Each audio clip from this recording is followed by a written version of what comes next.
Hey guys, welcome back to Rudrani art studio. So ఈరోజు ఎపిసోడ్లో చాలా లైట్ వెయిట్ కాన్సెప్ట్లో లెహెంగాస్ తీసుకొచ్చేసాము. సో ఈ సమ్మర్లో కూడా చాలా బ్యూటిఫుల్గా ఉంటుంది, చాలా ఈజీ టు క్యారీ ఉంటుందండి. సో దీనిలో మనకి మల్టిపుల్ ఆప్షన్స్ అయితే అవైలబుల్ ఉన్నాయి. విత్ లైనింగ్ వచ్చేసి సెమీ స్టిచ్లో ఉంటుంది. మీరు హాఫ్ సైడ్ లెహెంగా స్టిచ్ చేయించుకొని అండ్ బ్లౌజ్ కూడా స్టిచ్చింగ్ చేయించుకోవాలి. ది బెస్ట్ ప్రైస్లో వస్తుంది. ఈ ప్రైస్ వస్తే మాత్రం ఖచ్చితంగా 4 to 5 పీసెస్ తీసుకుంటారు.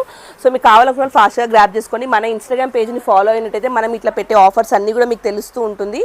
సో ఫాలో అవ్వకపోతే ఖచ్చితంగా మిస్ అయిపోతారు. స్టోర్కి వచ్చిన పర్చేస్ చేసుకోవచ్చు, లేదా మీరు ఆన్లైన్లో వాట్సాప్లో అయినా బుకింగ్ తీసుకోవచ్చు. సో ఇవన్నీ స్క్రీన్ షాట్ తీసి మీరు వాట్సాప్లో బుకింగ్ అయినా చేసుకోవచ్చు. షిప్పింగ్ ఛార్జెస్ అనేది ఎక్స్ట్రా ఉంటుంది. Hey guys, welcome back to Rudrani art studio. So ఈరోజు ఎపిసోడ్లో చాలా లైట్ వెయిట్ కాన్సెప్ట్లో లెహెంగాస్ తీసుకొచ్చేసాము. సో ఈ సమ్మర్లో కూడా చాలా బ్యూటిఫుల్గా ఉంటుంది, చాలా ఈజీ టు క్యారీ ఉంటుందండి. సో దీనిలో మనకి మల్టిపుల్ ఆప్షన్స్ అయితే అవైలబుల్ ఉన్నాయి. విత్ లైనింగ్ వచ్చేసి సెమీ స్టిచ్లో ఉంటుంది. మీరు హాఫ్ సైడ్ లెహెంగా స్టిచ్ చేయించుకొని అండ్ బ్లౌజ్ కూడా స్టిచ్చింగ్ చేయించుకోవాలి. ది బెస్ట్ ప్రైస్లో వస్తుంది. ఈ ప్రైస్ వస్తే మాత్రం ఖచ్చితంగా 4 to 5 పీసెస్ తీసుకుంటారు. సో మీకు కావాలనుకున్న ఫాస్ట్గా గ్రాప్ చేసుకొని మన ఇన్స్టాగ్రామ్ పేజ్ని ఫాలో అయినట్టయితే మనం ఇట్లా పెట్టే ఆఫర్స్ అన్నీ కూడా మీకు తెలుస్తూ ఉంటుంది. సో ఫాలో అవ్వకపోతే ఖచ్చితంగా మిస్ అయిపోతారు. స్టోర్కి వచ్చిన పర్చేస్ చేసుకోవచ్చు, లేదా మీరు ఆన్లైన్లో వాట్సాప్లో అయినా బుకింగ్ తీసుకోవచ్చు. సో ఇవన్నీ స్క్రీన్ షాట్ తీసి మీరు వాట్సాప్లో బుకింగ్ అయినా చేసుకోవచ్చు. షిప్పింగ్ ఛార్జెస్ అనేది ఎక్స్ట్రా ఉంటుంది.